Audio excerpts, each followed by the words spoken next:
From the very beginning of the creation of mankind, we were born into a war, a supernatural war.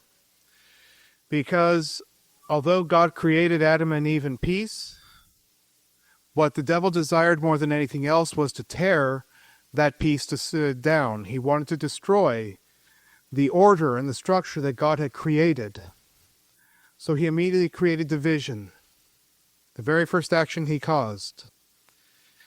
And the very first sin that entered into the world was one of choosing ourselves over the order and structure and peace of God. And every sin after that is just a continuation of that very same spirit, where we choose and decide that we are going to fight against God rather than for Him. And when Christ comes into this world, when Christ came into this world on Christmas Day,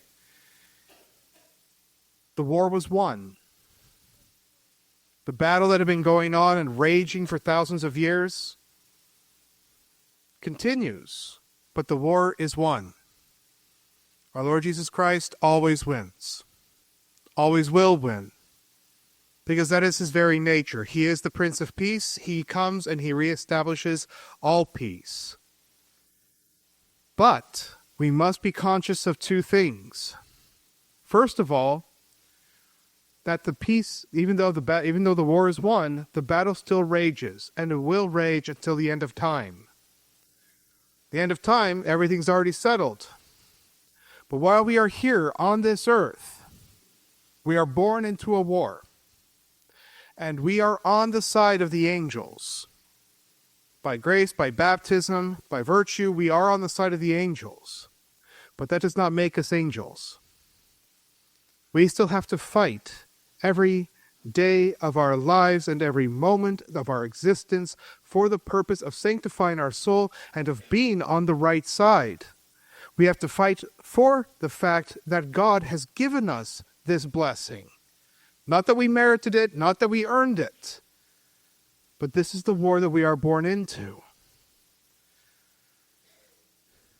And we must also recognize the fact that even though the victory is already won, for the world and for God, that is not the case for us. We are still in danger of falling into the disorder and chaos that this world provides for us.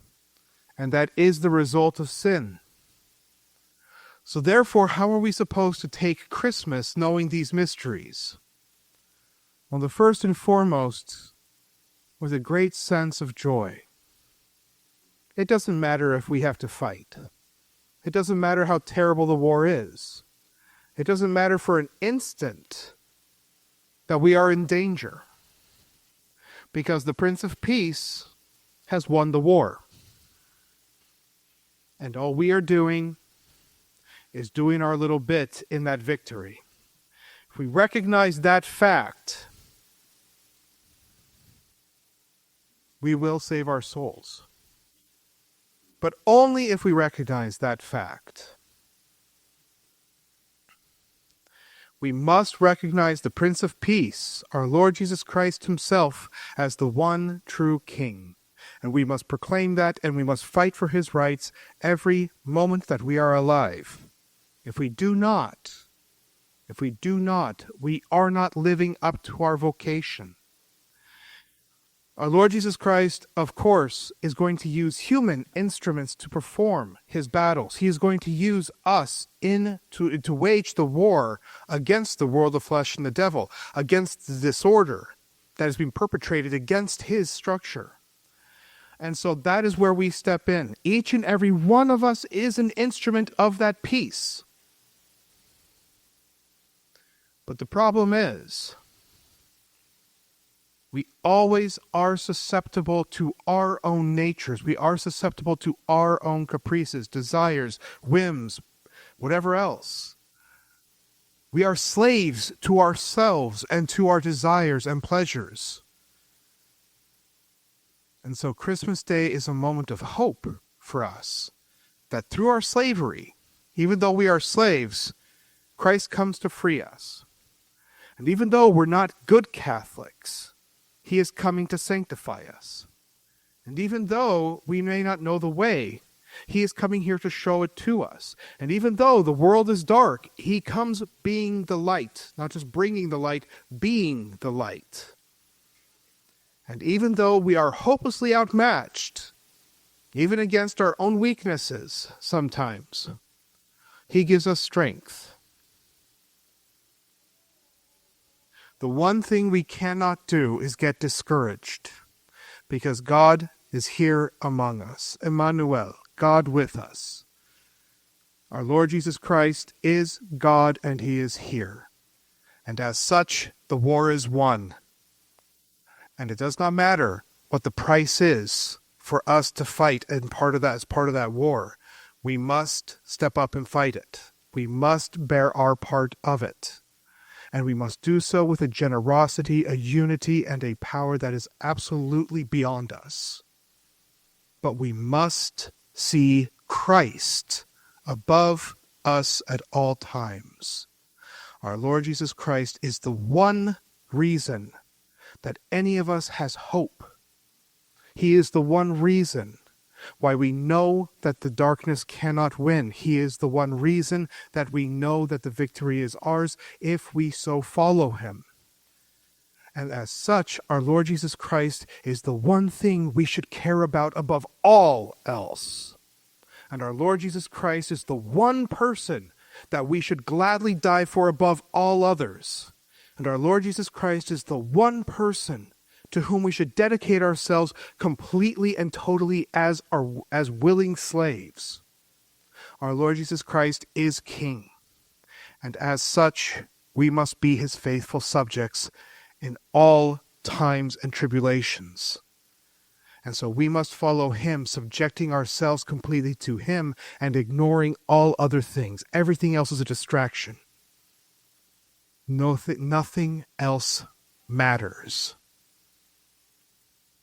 If we have the spirituality of our Lord Jesus Christ as King, we will be faithful soldiers in the battle for souls and in the battle for the light. Because he is the Prince of Peace, peace comes at a cost. It comes, as they say, if you want peace, prepare for war.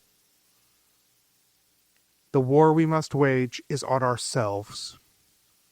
The war we must wage is on our lower part. The war we must wage is on the effects of original sin in our souls.